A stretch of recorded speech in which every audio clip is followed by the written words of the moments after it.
Hello everybody, we're back to this Golf that I was at a few videos ago. So we had suspected that the chain had jumped or broken, so there we go, there's the inners. You can see it's actually, there's the chain, so the chain snapped.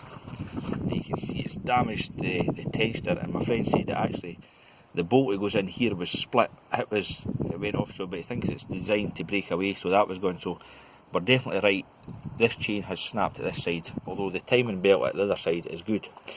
So, as some of you have said in the chat, we done a leak down test, and when you're doing a leak down test, you obviously put compressed air into it, and you can see I've set it to zero leakage. So when we connect the hose up into the spark plug hole, the cylinders 2, 3 and 4 were good because the leakage was less than 20%, but my friend will connect up to number 1, and this is where our problem is, and you can see the leakage if you pull that wee collet back.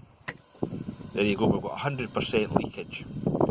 So when we went to this, and indeed on this side where it's not timed, the valves were fully down, so we managed to turn that to put them up, and then you can see that the lobes are shut at that side as well. So when we're doing a leak down test, I'm saying we've hit 2 valves there.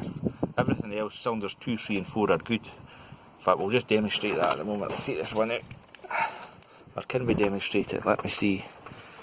Are they shut? I think number 3 is shut. We'll go to number 3. Here's mine.